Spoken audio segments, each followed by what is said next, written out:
Bueno, pues vamos a continuar nuestro estudio de,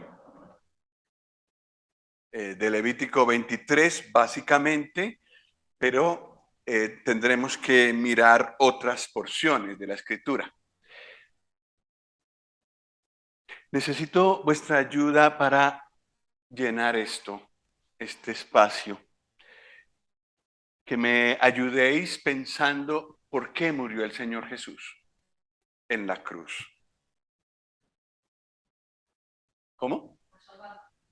Para salvarnos, por nuestra salvación. Muy buen dato. ¿Hay algo más por lo que el Señor Jesús murió en la cruz? Por nuestros pecados,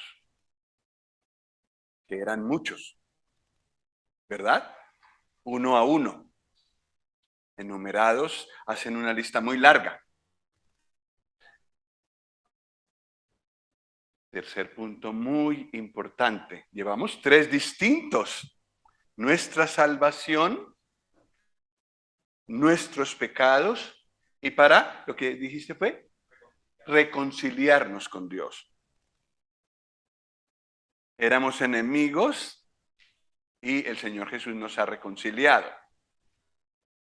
Y ahora podemos inclusive hablar con Él como Padre con toda la confianza.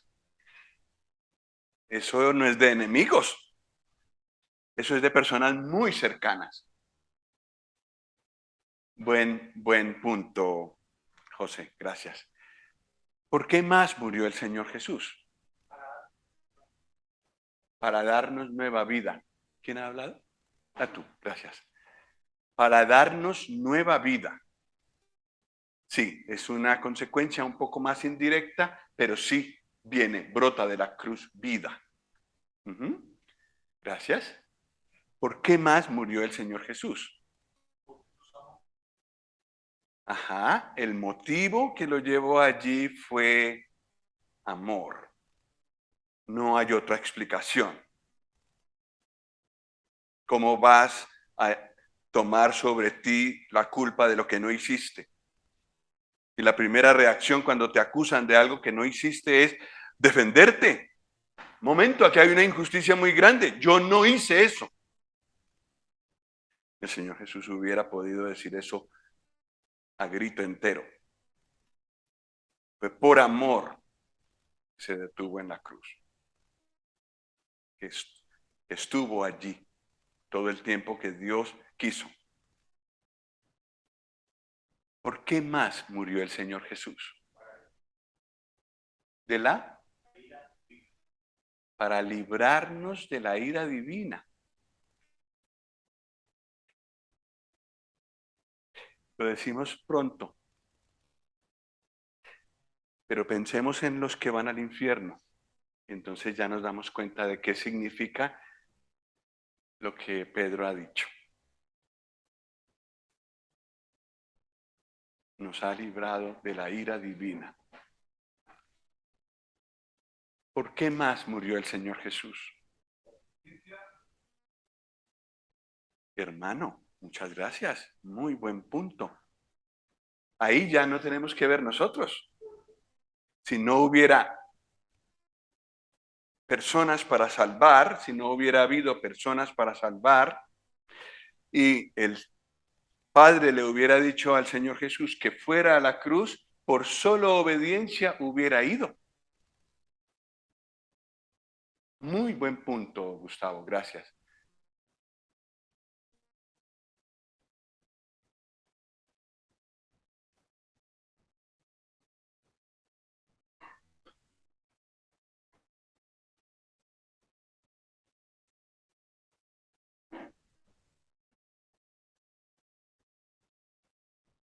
Por amor, por librarnos de la ira, por reconciliarnos con Dios, por nuestros pecados y por obediencia. ¿Por qué más murió el Señor Jesús en la cruz?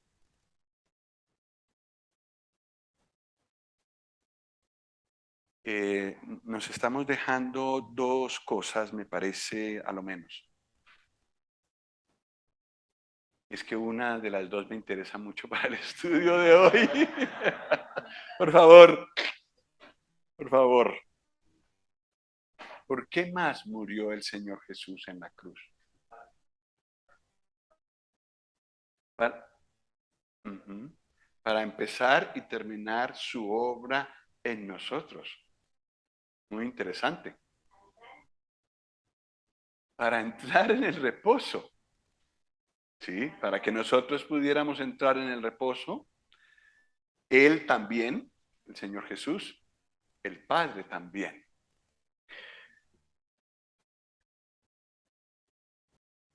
Hay un punto, bueno, ya lo que hemos dicho es bastante. Entonces, las razones que nosotros tenemos para agradecerle al Señor son por lo menos estas 7 que hemos mencionado.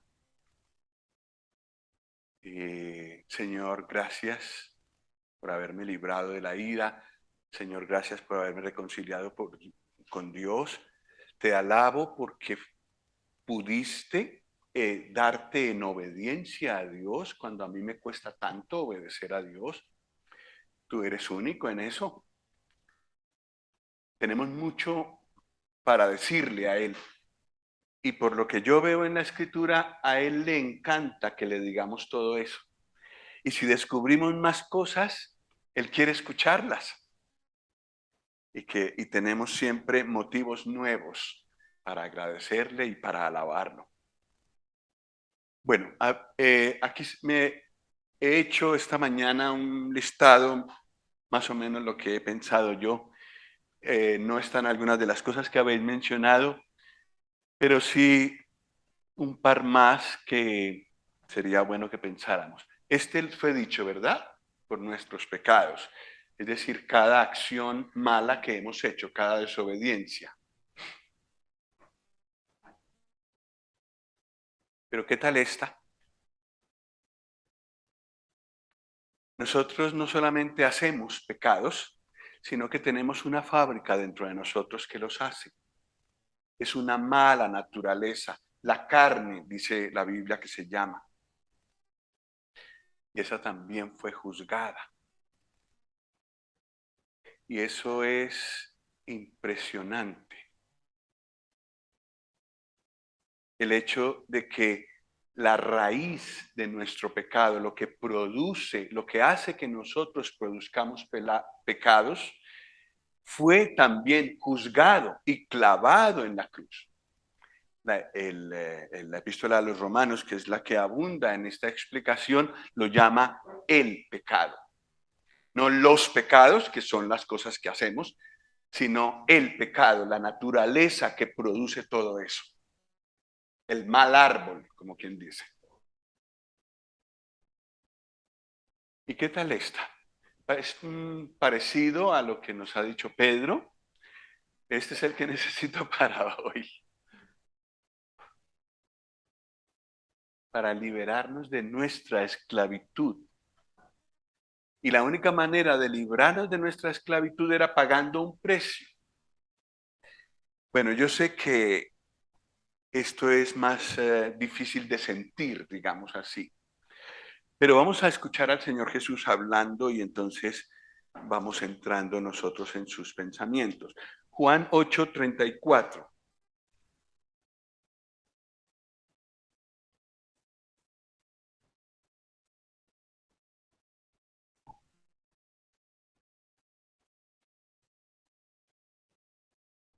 Juan 8:34 dice, Jesús les respondió, de cierto os digo que todo aquel que hace pecado, ¿qué es?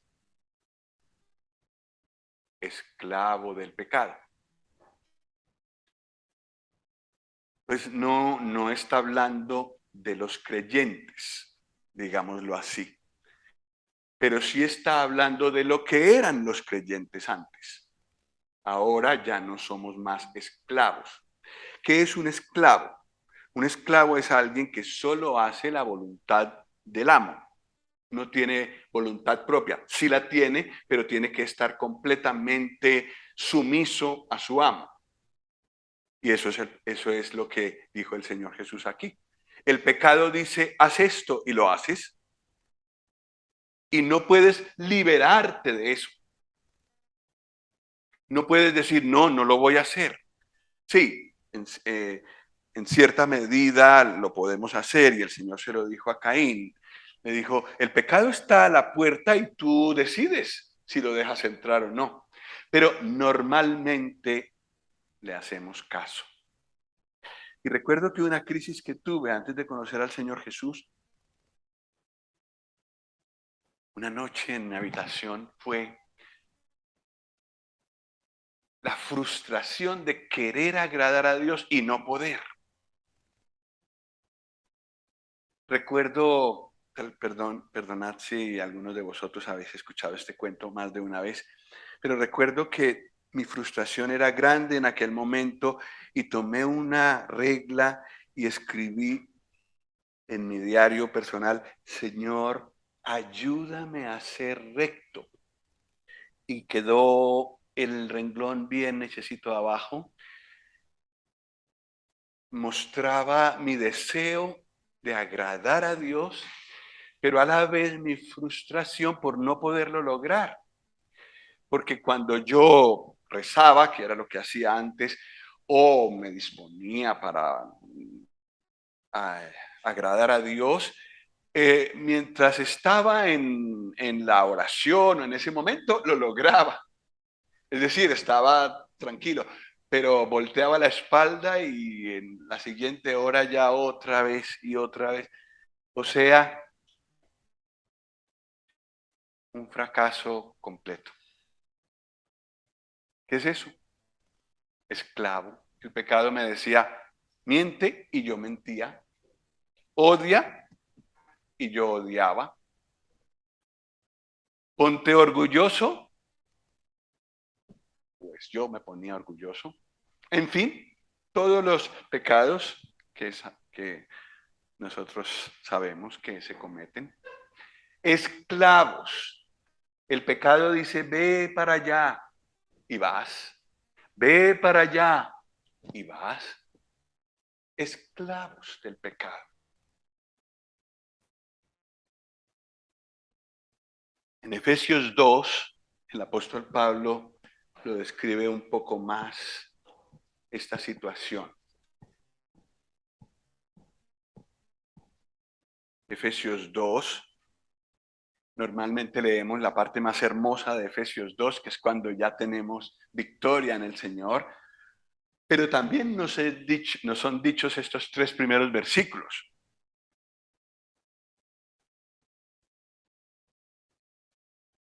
Y Él os dio vida a vosotros, dice el versículo 1, cuando estabais muertos en vuestros delitos y pecados, en los cuales anduvisteis en otro tiempo, siguiendo la corriente de este mundo, conforme al príncipe de la potestad del aire, el espíritu que ahora opera en los hijos de desobediencia, entre los cuales también todos nosotros vivimos en otro tiempo, en los deseos de nuestra carne, haciendo la voluntad de la carne y de los pensamientos, y éramos por naturaleza hijos de ira, lo mismo que los demás. Esclavos de este mundo, esclavos de Satanás, el príncipe de la potestad del aire, y esclavos de los deseos de nuestra carne, apuntalados por todo lado, esclavos.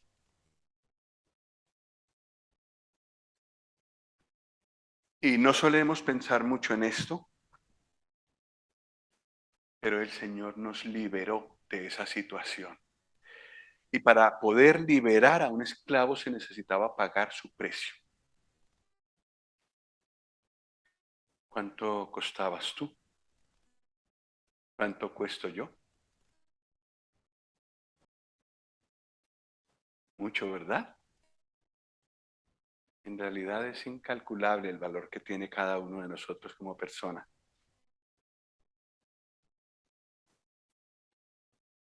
¿Qué precio había que pagar? para rescatarnos de la esclavitud. Un precio muy alto. Si se lograra reunir toda la producción de plata del mundo entero y la producción de oro del mundo entero, dice el Salmo 49 que no bastaría para uno solo de nosotros. Entonces tenemos que pensar en estándares mucho más grandes, al estilo de Dios. Su universo no se puede medir en metros, porque no llegamos con cifras. Has de medirlos con años luz para darte una idea. Y entonces todavía las cifras se elevan y se elevan. Pues lo mismo pasa con el precio que había que pagar por estos esclavos. Y fue necesario que el Hijo de Dios viniera y derramara su sangre para comprarnos, para librarnos de la esclavitud, de tal manera que ahora no somos más esclavos. Sí, tal vez alguno de nosotros dirá, hermano, pero ¿sabes una cosa? Yo tengo un pecado que siempre me hace caer y es repetido en mí. Y le he dicho al Señor muchas veces y vuelvo a caer en lo mismo y vuelvo a caer en lo mismo. Y tú dices que yo he sido liberado de la esclavitud del pecado. Bueno, no lo digo yo, lo dice el Señor. En, en cuanto a la libertad que debes tener del pecado, la tienes ya por la obra de la cruz. Lo que te hace falta es poder, con el poder del Espíritu Santo, con un acercamiento mayor al Señor, que esa libertad que ya tienes se vuelva práctica en tu vida. Pero ya la tienes. Ya el precio ha sido pagado. No tienes que pagar nada más. Pero vamos a continuar con lo que el Señor Jesús hizo. Bueno, de esto hablaremos en la fiesta de la Pascua. Pero vamos a mirar algunos otros detalles por los que el Señor Jesús murió en la cruz para reconciliarnos con Dios, como ha dicho nuestro hermano. Veis que no solo los pecados cuentan en lo que el Señor Jesús hizo, hay mucho más. Eso, por supuesto, y mucho más. Nuestros pecados tenían mucho peso y esa liberación de nuestros pecados también es gloriosa y grandiosa. Pero hay más cosas grandiosas, como esa reconciliación.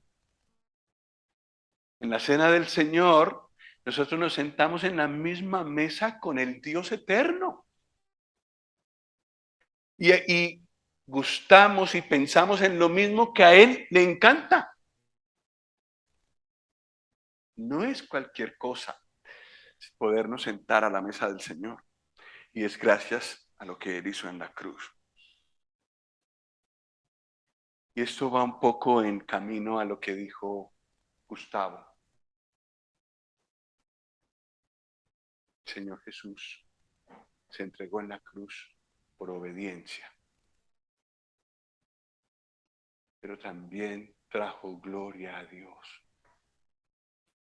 Una devoción como la de Él hasta la muerte, sin falta, sin ninguna sombra. Y que si incluía la cruz y el dolor y los insultos y inclusive el desamparo de Dios, ahí se quedó y lo soportó todo. Dio gloria a Dios.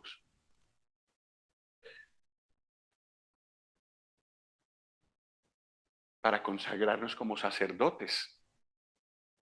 Es otro aspecto completamente distinto, pero somos, para poderse consagrar como sacerdotes, los del Antiguo Testamento necesitaban varios sacrificios. Y para nosotros, el sacrificio que nos hizo sacerdotes para Dios fue el mismo, el del Señor Jesús. Para limpiarnos de la contaminación de este mundo.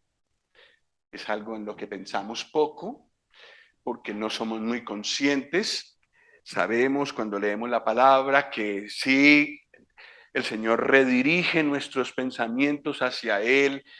Si nos ha contaminado algo de lo que hay afuera en el mundo, el orgullo, la vanagloria, la búsqueda de cosas de este mundo, la palabra nos vuelve a ese camino, pero la mancha queda.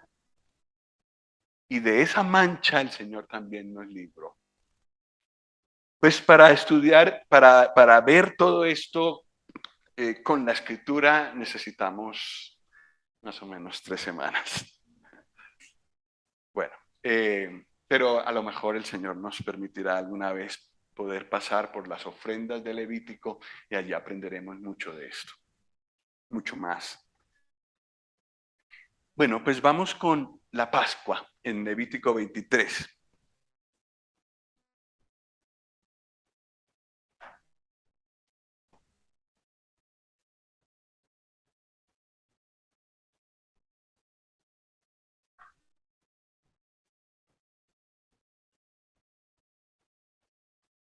Ayer hemos leído sobre el día de reposo y cómo podemos descansar en lo que el Señor Jesús hizo, porque Dios descansó en esa obra. En el versículo 4 hay un nuevo comienzo, y por eso sabemos que las fiestas son aparte. Dice el versículo 4, estas son las fiestas solemnes de Jehová, las convocaciones santas, a las cuales convocaréis en sus tiempos. En el mes primero, a los 14 del mes, entre las 2 tardes, Pascua es de Jehová. Entonces, la primera fiesta, y esto es curioso, porque son las fiestas de Dios. Cataluña tiene sus fiestas, ¿verdad? En cada familia tal vez hay fiestas, los cumpleaños, aniversarios, en fin. Hay algunos que también, si ha habido un accidente y uno de los miembros de la familia ha sido librado milagrosamente de la muerte, pues también lo celebra. Pero son fiestas creadas por nosotros. Lo mismo las de Cataluña o las de España, en Latinoamérica, cada país tiene los suyos. Lo único que tienen en común es que fue la liberación de España, independencia de España, pero por el resto cada país lo celebra y celebra otras fiestas. Pero todas son creadas por los seres humanos. Son conmemoraciones, se ponen muy contentos y todo, pero creadas por los seres humanos. Pero estas las ideó el Señor. Y como hemos visto ayer, cuando Dios habla, normalmente tienes que rascar mucho porque hay mucho más adentro. Tú ves solo la superficie del mar, pero a lo mejor hay sitios en lo que estás observando que van muy profundo. Así son los pensamientos de Dios. Entonces, si te detienes en las fiestas de Jehová, verás que aparte de la convocación que Dios hacía de su pueblo para que se reuniera alrededor de él, hay todo un significado típico, es decir, son tipos de algo que iba a venir, que es el Señor Jesús. Y hay algo profético también, metido allí todo junto. Claro, para Dios todo está presente, pero nosotros necesitamos tiempo y concentración y la ayuda de su Espíritu para poder entender todas esas profundidades. Vamos a buscar estos días profundizar un poco. La segunda es la fiesta de los panes sin levadura, que veremos quizás pasado mañana. Vamos a ver cómo nos va. La gavilla de primicias, otra fiesta muy hermosa. Pentecostés, que ya nos suena más familiar. La fiesta de las trompetas, está en el versículo 24, el día de la expiación, que es para postrarse delante de nuestro gran Dios. Este día es fabuloso y seguramente nos veremos escasos en una hora para mirarlo. Vamos a ver, el día de la expiación. Y finalmente, la fiesta de los tabernáculos.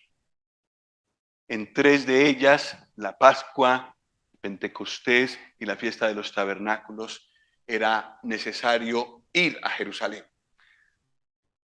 Y ya veremos que eso tiene su razón de ser. Vamos a detenernos en la Pascua.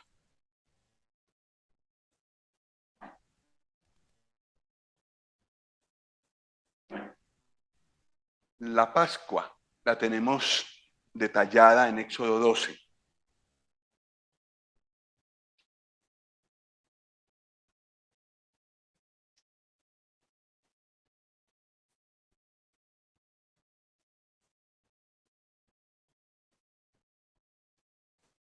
Éxodo 12, pues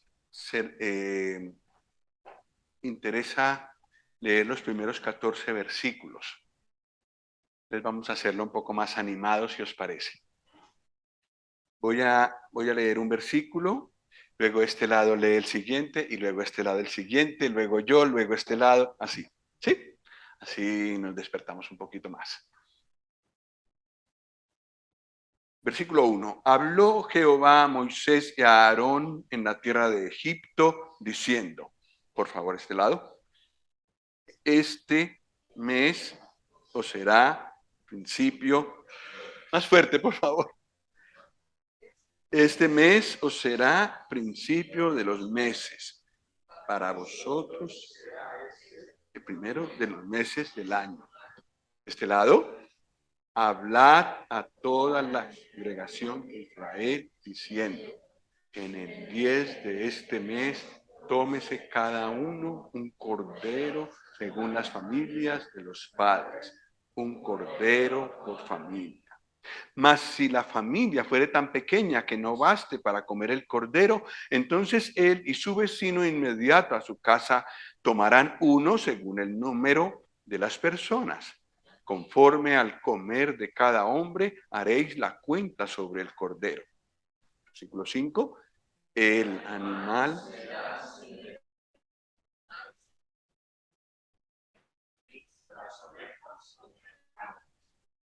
y lo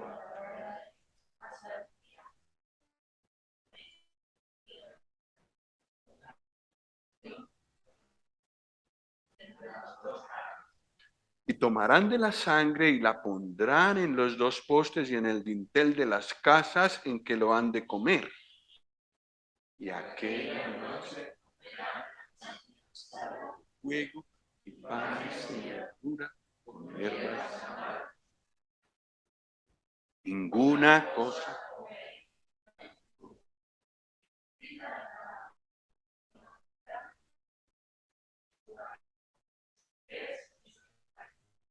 Ninguna cosa dejaréis de él hasta la mañana, y lo que quedare hasta la mañana lo quemaréis en el fuego. Y lo comeréis.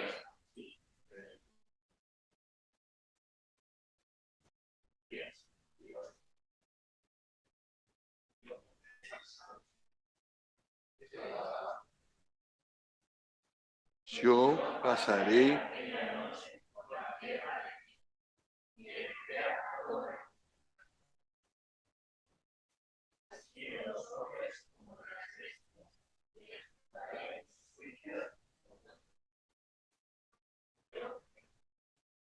y la sangre os será por señal en las casas donde vosotros estéis. Y veré la sangre y pasaré de vosotros. Y no habrá en vosotros plaga de mortandad cuando hiera la tierra de Egipto. Finalmente, 14.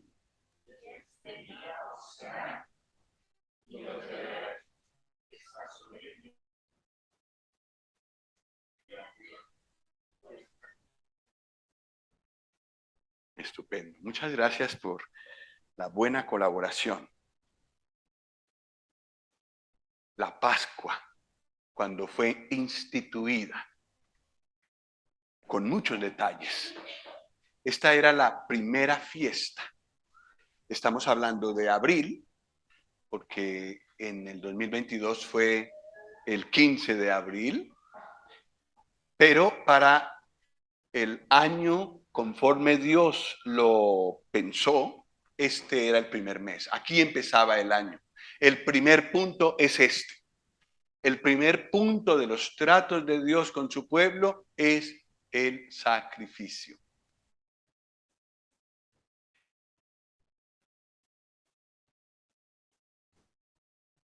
La nueva vida de un creyente empieza con la conversión.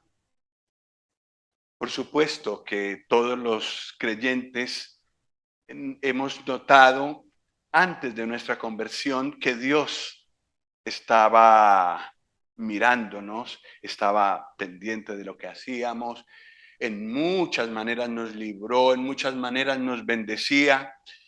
Él hace salir el sol sobre los creyentes y sobre los no creyentes, y ambos se pueden dorar en la playa. Y así, la lluvia también cae en el campo de los no creyentes, en el huerto de los no creyentes y en el huerto de los creyentes. El Señor ama a todos, pero el trato personal empieza en la conversión. Sin haber ido a la cruz, sin haber aceptado al Señor Jesús, no hay nuevo nacimiento. No hay el principio de su obrar en nosotros, como nos decía, tú eres David, ¿verdad? David nos decía que el Señor murió para empezar su obra en nosotros. Pues no empieza la obra de Dios y de su Espíritu en nosotros, sino cuando viene la conversión. Entonces, para nosotros, la conversión es también el principio de nuestra vida nueva y de nuestra vida que no termina. Nuestra vida eterna empieza ahí, cuando recibimos al Señor Jesús. Y en 2 Corintios 5:17 es donde dice que, tal vez lo leo para no equivocarme, porque no se me ocurren ni las primeras palabras. 2 Corintios 5:17. De modo que si alguno está en Cristo, nueva criatura es. Las cosas viejas pasaron, he aquí todas son hechas nuevas. Para el que no ha creído en el Señor Jesús, las cosas viejas siguen estando. Y ellos siguen en sus pecados. Y la ira de Dios sigue estando sobre ellos. Entonces hay cambios muy grandes en ese momento.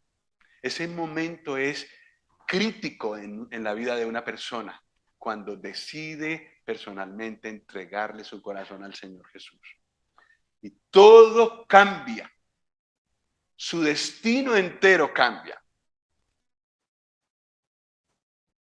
Pues la Pascua nos habla de esto. Para Israel, ahí empezaba su trato como pueblo. Ahí podríamos decir, empezó como tal el pueblo de Israel, el pueblo escogido de Dios. Estaba todavía en Egipto, estaba todavía con las cadenas, pero la liberación se llevaría a cabo en contadas horas, digamos. Para Dios, la Pascua señala un nuevo principio. Ahora es el pueblo redimido, comprado por Dios, y ahora es el pueblo de su propiedad.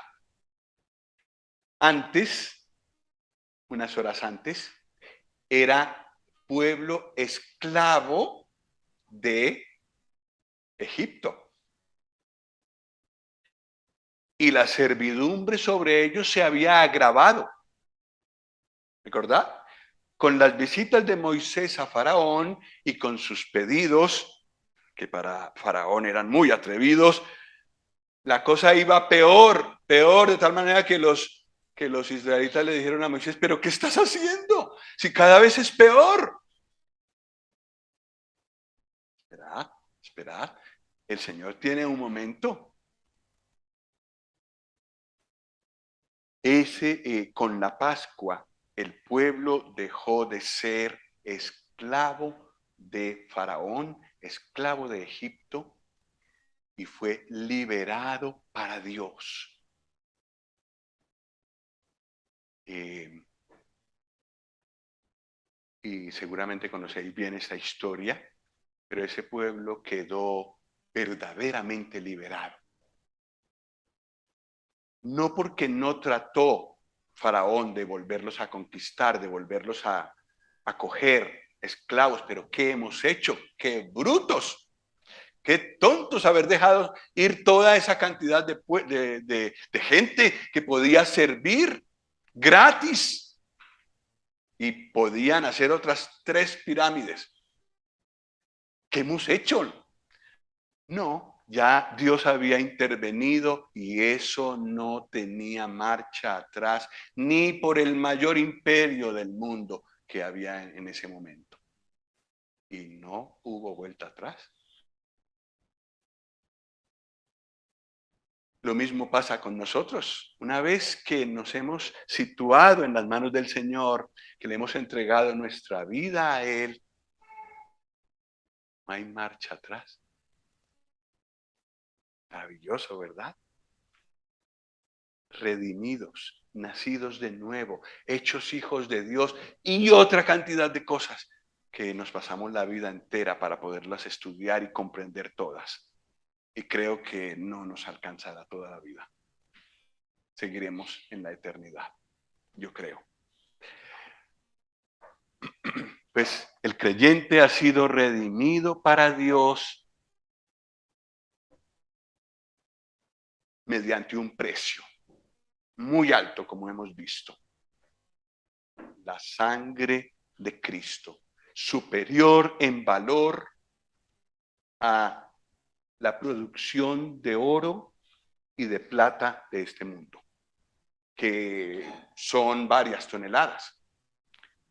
Cuando se agoten todo el oro y toda la plata, allí se tiene una cantidad importante, pero no basta para uno solo de nosotros. Se necesita algo de mucho más valor que eso. La sangre del Hijo de Dios. Que el Hijo de Dios bajara del cielo, dejara su trono, tomara forma humana, tomara un cuerpo como el nuestro con carne y sangre y derramara su sangre en la cruz.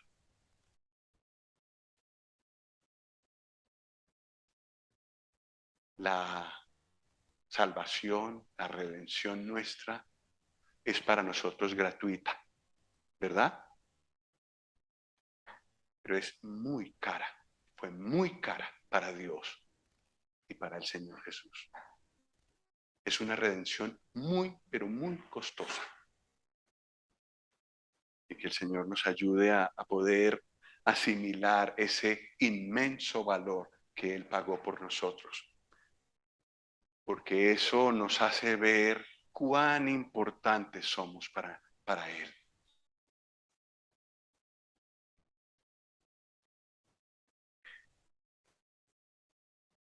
Esta fiesta ocurre justo antes de la última plaga de Egipto, los primogénitos. Los primogénitos, dice uno de los salmos, son como la parte más importante o representa la parte más importante de la fortaleza de los egipcios, las primicias de toda su fuerza. Esos eran los primogénitos. Digamos así que matando a los primogénitos mataba la parte fuerte de Egipto. Y era muy significativo que el Señor enviara a su ángel y que el ángel, aún sin penetrar las paredes, provocara una muerte en cada casa, de tal manera que hubiera entierro allí, velatorio allí, en todas las casas de Egipto. Excepto en las casas donde la sangre del Cordero de la Pascua fue rociada conforme a las instrucciones de Dios, alrededor en los postes y arriba. Ahí no entró el ángel de la muerte, el del juicio, pero en las otras sí. Entonces, la Pascua ocurre en relación con este juicio. Este es un asunto importante. La esclavitud de la que hablábamos, la esclavitud del pecado, que hacíamos lo que el pecado quería, no solo era grave en el sentido de que nos traía dolor, nos traía muchas consecuencias en nuestra vida aquí, sino que nos dirigía hacia el juicio eterno.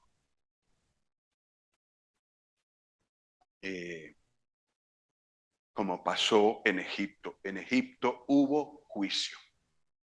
Hubo liberación para los creyentes, pero hubo juicio para los no creyentes. Ahora el creyente es propiedad del Señor. Habéis sido comprados por precio. ¿A quién pertenece ese hermano? ¿A quién pertenece esa hermana?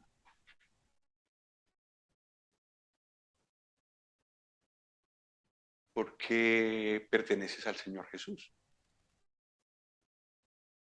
Él pagó un altísimo precio por ti. Él te considera de su propiedad.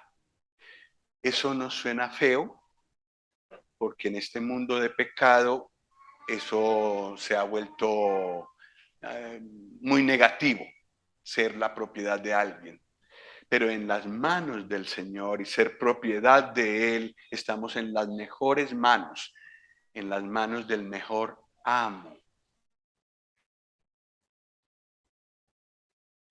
De tal manera que en el Nuevo Testamento no encontramos tanto énfasis en que el Señor diga, yo soy vuestro amo.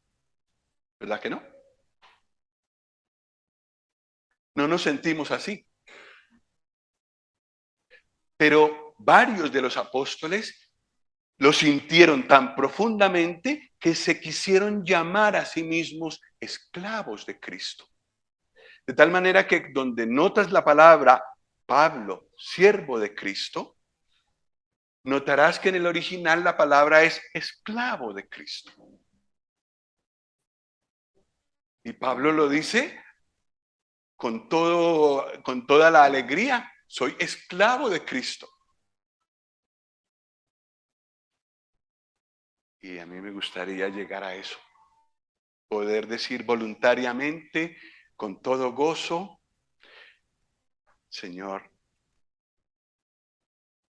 soy tu esclavo. Y poderlo decir a otros, mira, yo soy esclavo de Cristo. Cambia la cosa, ¿verdad? En relación con el antiguo amo. Ahora servimos, podemos servir por amor. Y entre más entendamos la grandeza de su amor, tanto más nuestro corazón es encantado, enamorado, de tal manera que obedecemos no porque nos mandan, sino por amor. Nos encanta obedecer al Señor. Esos son los términos de nuestra liberación. Continuemos. En Éxodo 12, donde hemos leído, siempre se habla de un cordero. Notaréis que siempre es singular, siempre es un cordero. El cordero siempre se habla del cordero, aunque eran muchos corderos, ¿cierto? En cada casa había uno. O si la familia era pequeña, pues con la familia de al lado. Más o menos lo que se ve aquí en el camping, que se ve que una familia invita a la otra, en fin. Pero eran muchos corderos. Pero notemos la fina inspiración del Espíritu Santo en esto. Dios quería que miraran tanto los israelitas como nosotros, a un solo cordero. El Cordero de Dios, el que quita el pecado del mundo. Y por eso ya en Éxodo 12 vemos eso, el Cordero, un Cordero, no más, el Cordero de Dios. Hay solo un Cordero de Dios. He aquí el Cordero de Dios que quita el pecado del mundo. El Cordero de Dios. No hay otro.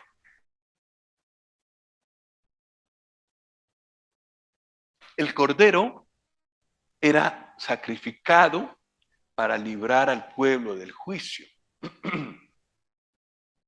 Los israelitas eran tan culpables como los egipcios delante de Dios, ¿verdad? No eran mejores. Y toda la historia de Israel de después lo demostró. No eran mejores.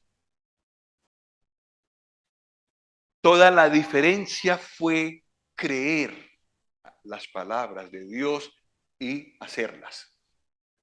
Pero por el resto, los corazones de egipcios y de israelitas eran idénticos.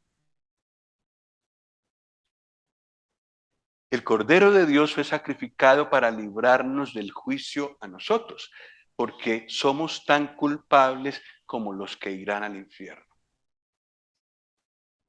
¿Verdad? No somos mejores que los que están afuera. Y entre más nos acerquemos a la luz del Señor, tanto más veremos que es así. El Señor nos va mostrando más y más de las cosas que tenemos que ir desechando porque se parecen más a las cosas que tienen los de afuera que a las que el Señor desea que tengamos. No somos mejores que los de afuera. Toda la diferencia está en haber creído en el Señor Jesús y haberle entregado nuestra vida. Pero la instrucción del Señor era que el cordero fuera comido. Sí, según el apetito de cada uno. No todos comen la misma cantidad, ¿verdad? Eso es cierto hoy día también. Espiritualmente también es verdad. No todos tenemos el mismo apetito. Bueno, pues tenía que hacerse la cuenta según el comer real de las personas que había en la familia. Pero unos y otros, los que comían poco y los que comían mucho, todos tenían que comer de ese cordero. Y eso nos muestra que el sacrificio del Señor Jesús tiene que ser apropiado, tiene que volverse parte de mí para que yo pueda ser salvo. No basta con oír, hay que tomar la decisión de recibirlo. Cuando comes un trozo de cordero, después de unas horas ya no es más lo que era. Ya ha pasado a tu sangre todos los nutrientes que había en esa carne, todo ha pasado a tu sangre, ya es parte de ti. Lo mismo pasa cuando tomamos una decisión consciente de recibir al Señor Jesús en nuestro corazón. Nos apropiamos de Él, de tal forma que su sacrificio se vuelve válido para mí. Pero tengo que tomar la decisión de comerlo. El que come mi sangre, el que come mi carne y bebe mi sangre, tiene vida eterna, dijo el Señor en Juan 6. Es un acto voluntario. Decir, sí, Señor, creo que tú en la cruz moriste por mí. No basta con oír y decir, ve, qué bonito.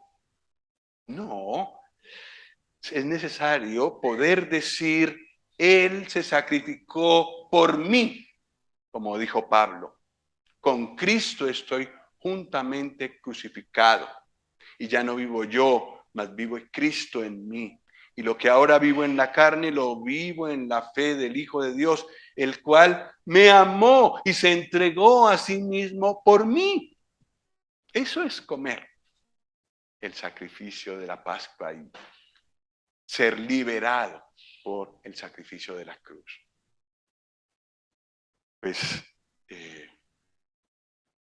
por supuesto que la invitación todavía está para todos. No sé si todos aquí lo han hecho, pero sí es necesario apropiarse de esa obra. Es muy hermosa y si la estudias, es muy hermoso. La historia del Evangelio es una de las historias más hermosas que existen. Sí, como literatura es muy hermosa, pero para que pueda ser una realidad tu salvación, se necesita que te apropies, que recibas al Señor Jesús conscientemente. Es necesario recibir al Señor. El día 10 del primer mes había que tomar un cordero por familia y guardarlo hasta el día 14. Lo hemos leído, ¿verdad? En ese tiempo se podía ver si el animal era sin defecto. Ahí podían aflorar a lo mejor algún tumor, alguna mancha que tuviera, algún imperfecto que tuviera. Y hay algunos hermanos que han pensado que también hay cierta cercanía entre, sobre todo entre el primogénito de la familia y ese animal, porque de ese animal del día que el día 14 iba a ser sacrificado, dependía su vida.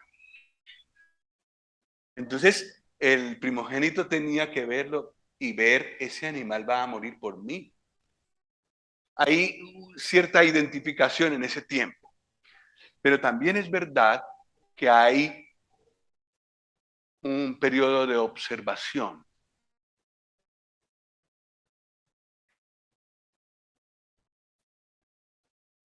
El Señor Jesús fue observado y también se integró entre la gente durante 33 años, que no es poco.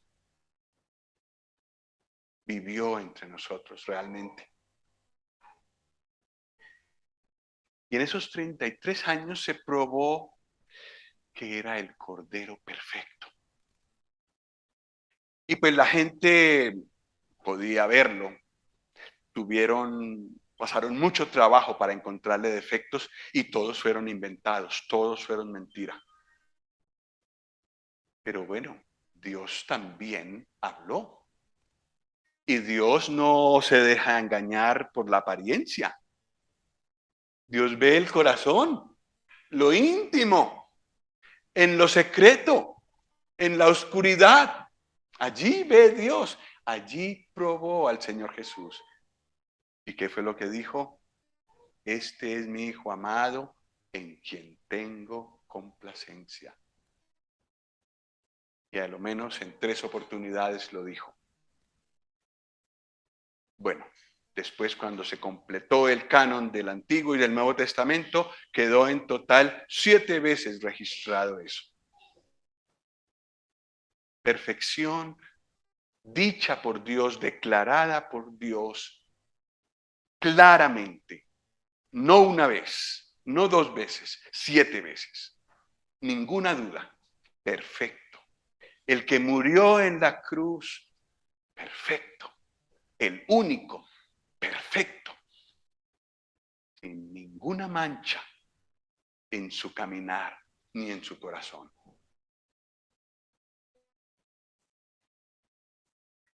La cuenta se debía hacer, la cuenta para el cordero se debía hacer según el comer de cada hombre.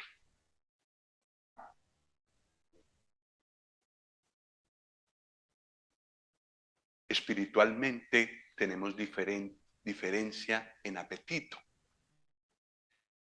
Pero qué curioso, el que entra muy profundamente, es decir, tiene mucho apetito espiritual y entra muy profundamente en la escritura para ver en ella al Señor Jesús, no encuentra fin. Se sacia primero él que acabarse el material del que se puede alimentar. El que tiene menos apetito también queda satisfecho. Él satisface a todos. Que el Señor nos ayude a tener buen apetito espiritual. Él es infinito en realidad, satisface al que tiene el mayor apetito espiritual. El animal que era escogido en Éxodo debía ser sin defecto. Como ya dijimos, el Señor Jesús fue comprobadamente perfecto y sin mancha. Y pudo decir en cierto momento a los fariseos, a todos los que le acusaban, a los que estaban mirando dónde podían encontrar un defecto: ¿quién de vosotros me redarguye de pecado? ¿Cuál fue la respuesta? Boca sellada. Nadie pudo redarguirlo de pecado. Y como ya dijimos, el, el, el dictamen de Dios también se dejó oír y quedó esto perfectamente comprobado. Macho de un año era un detalle del Cordero de la Pascua. El macho tiene más fuerza que la hembra. Entonces representa de los animales la mayor potencia, la mayor fuerza, la mayor energía. También el hecho de ser de un año significa que está en pleno vigor. Entonces, mostrando que el Señor Jesús no solo sirvió por su perfección a Dios, ni fue el Cordero perfecto solo porque no tenía mancha, sino porque se dio con todo lo que él tenía, con su mayor energía, su mayor potencia para en su devoción a Dios. Y finalmente, el día 14 había que inmolarlo, sacrificarlo en cada familia. El primogénito estaba ahí cerca y tenía que ver si ese animal está muriendo por mí. Inmolarlo el día 14 entre las 2 tardes. Entre las 2 tardes, es decir, conforme al día bíblico, que empieza, ¿cómo era, Gustavo? A la otra puesta del sol, entre las 2 tardes, como quien dice, ¿cierto?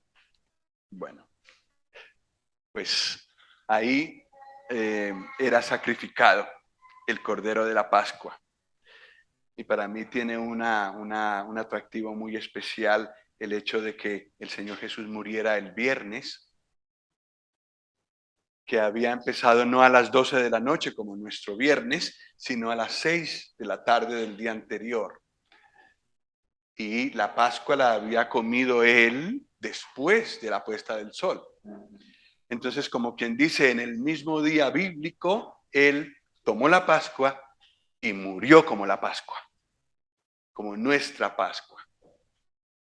Y eso me emociona mucho. Bueno, pues después de los 33 años de haber sido probado, el Señor Jesús va a la cruz como un sacrificio sin igual.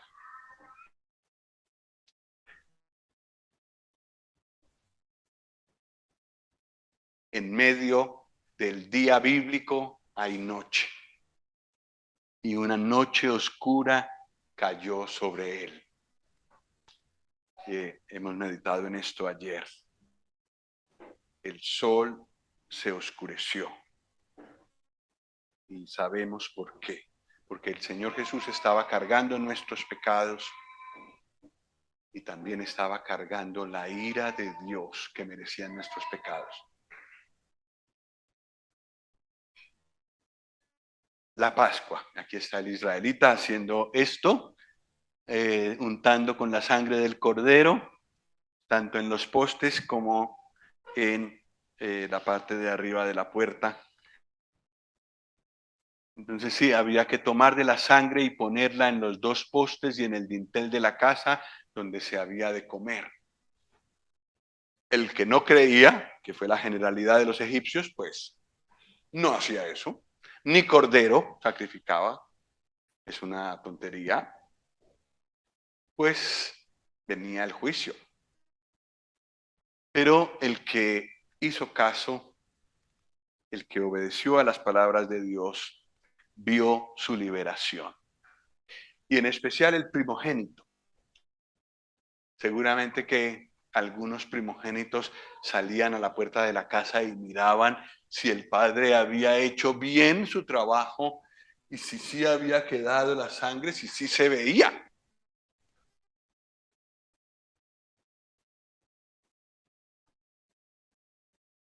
El corazón humano es una habitación y la sangre del Señor Jesús debe ser aplicada para ser libres del juicio. De eso habla, entre otras cosas, el hecho de que la sangre fuera rociada. Esa sangre del Señor Jesús debe ser aplicada en nuestro corazón. Y ocurre cuando recibimos a Cristo en nuestro corazón. No es que tenemos que hacer algo especial. Ocurre. Y entonces la sangre del Señor Jesús me impregna y entonces el juicio ya no me alcanza a mí como creyente. Había que comer la carne asada al fuego, no comer nada crudo ni cocido en agua, ¿verdad? Al fuego. En comer crudo no hay fuego. En comer cocido en agua, el fuego no llega directamente a la carne, pero expuesta al fuego sí. Y ni comer crudo ni comer cocido en agua representa lo que pasó en la cruz. Lo que pasó en la cruz es que el Señor Jesús fue expuesto directamente a las llamas de la ira de Dios.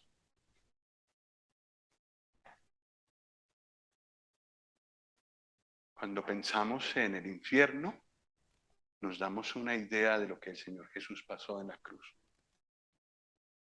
Fuego.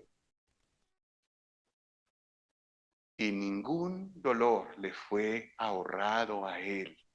Él pagó todo lo que merecía nuestro pecado y todo lo que era necesario pagar para nuestra liberación, nuestra redención, que de eso también estamos hablando.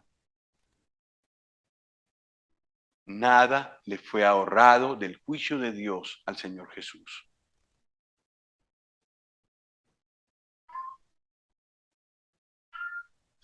Se había de comer con panes sin levadura. ¿Y qué representa los panes sin levadura? Una vida sin levadura, una vida sin pecado. La levadura hincha, la levadura da apariencia, pero no es real. Y la levadura en la escritura representa eso, el orgullo, la vanagloria, lo que infla, lo que presenta, lo que da buena apariencia. Y eso no puede representar lo que era la vida del Señor Jesús. En cambio, un pan sin levadura, sí. Y por eso acompañaba al Cordero de la Pascua, lo acompañaban panes sin levadura. Resaltando lo que ya vimos de que era una víctima sin defecto. Con hierbas amargas había que comerlo, dice allí en Éxodo 12. ¿Y qué representa eso? Amargura. La amargura de la servidumbre, de la esclavitud, es amarga la esclavitud del pecado y la esclavitud que ellos tuvieron en Egipto, pero también nos recuerda el sufrimiento del Señor Jesús.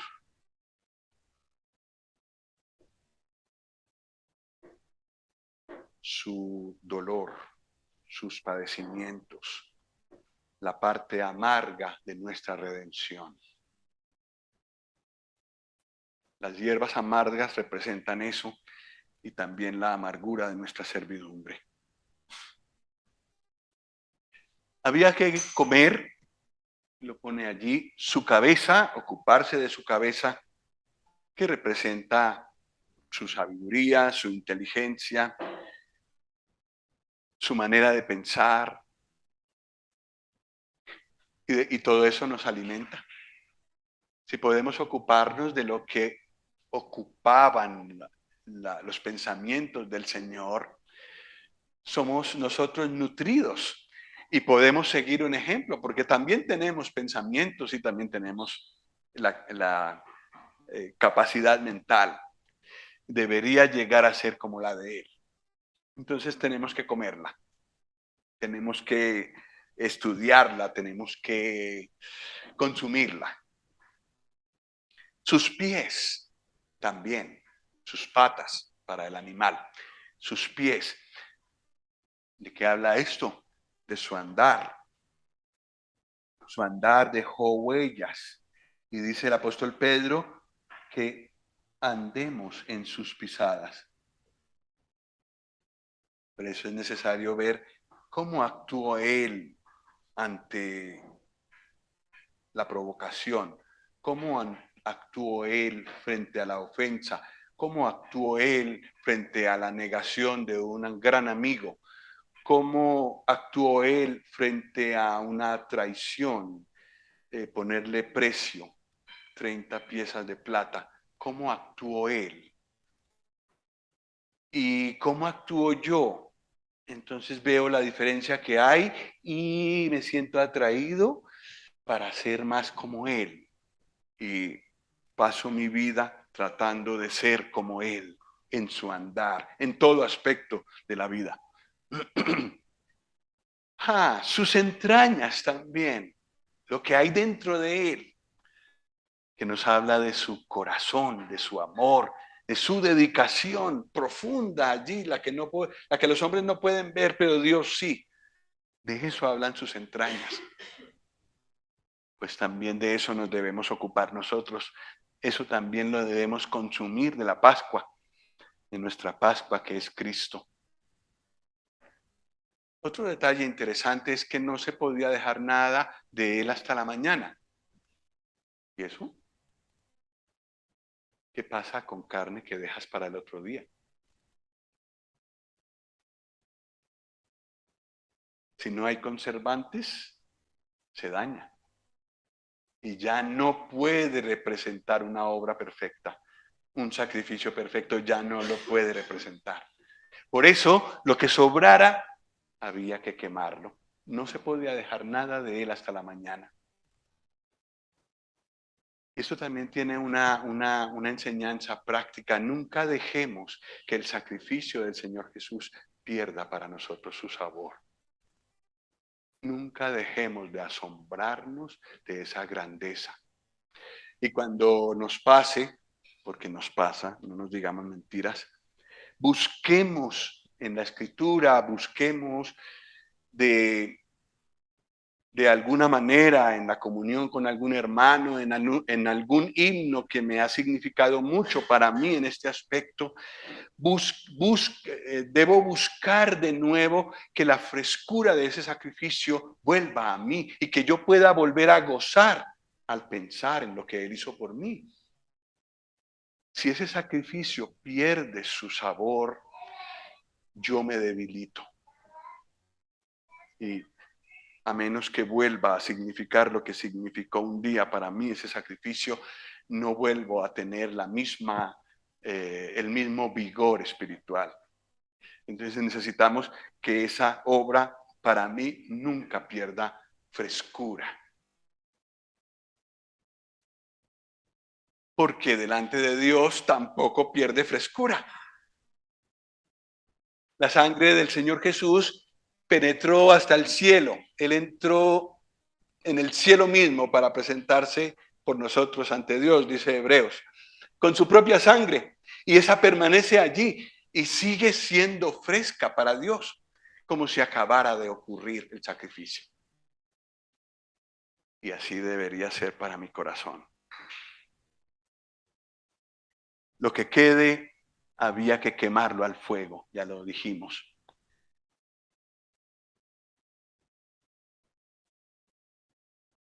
En este acto de quemar el sobrante, hay algunos que ven este significado. Hay cosas que subieron en olor grato a Dios que nosotros no llegamos a conocer. Hay ciertos aspectos de la obra del Señor Jesús, precisamente porque fue una cosa interna, una cosa entre Él y Dios, que nosotros no podemos entrar a ver, pero existió. Y hay muchas cosas de esas que trajeron gloria a Dios que nosotros sencillamente no podemos conocer. Pues ya tenemos bastante con lo que sí podemos conocer, con lo que Dios nos ha revelado por su palabra. Pero sí, hay cosas en la íntima comunión entre el Padre y el Hijo que nosotros no podemos explorar. Y quizás de esto nos habla el hecho de que el sobrante era quemado al fuego. Era comido así, ceñidos los lomos, bien, con una buena correa, un buen cinto. Y de esto nos habla Efesios 6, ceñidos los lomos con la verdad. Eh, la escritura como guía de todo lo que hago, con el calzado en los pies, que Efesios 6 también nos dice que habla de hablar del Señor Jesús a otros, de anunciar la muerte del Señor al mundo, de mostrar a otros lo que Él hizo, el apresto del Evangelio, bordón en la mano, bueno, lo utilizaban los pastores como guía de su rebaño y tal vez esta podría ser el significado que tenga la palabra de Dios, nuestro apoyo, nuestra guía. Voy un poco más rápido en estos detalles. Había que comerla apresuradamente como aquel que está listo para salir en cualquier momento. El Señor lo ordenó y qué bueno que lo hicieron así, porque los egipcios, al ver que moría en cada casa un primogénito, los apuraron para que se fueran. Por favor, váyanse, como dicen en mi país, para antier es tarde. Por favor, váyanse, váyanse apresuradamente. Y esto también tiene que ver con nosotros, porque nosotros también tenemos que estar listos para partir en cualquier momento. Nosotros estamos aquí de paso y el Señor Jesús va a venir en cualquier momento. Puede ser en este tiempo que estemos aquí en Las Paules estudiando estas cosas. El Señor puede venir y tenemos que estar listos. Tendríamos que estar preparados en todo momento por si ocurriera hoy. Listos para salir. Es la Pascua de Jehová. Y la palabra Pascua significa pasar por encima. Y me encanta ese nombre.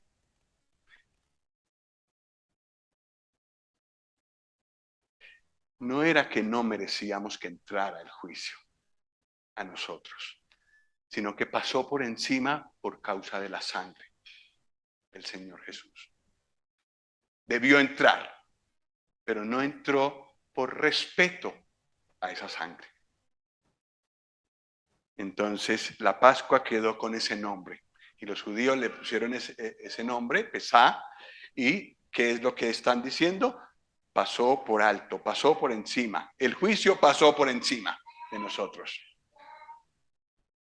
El Señor Jesús es nuestra Pascua y tal vez con esto finalizamos. 1 Corintios 5:9.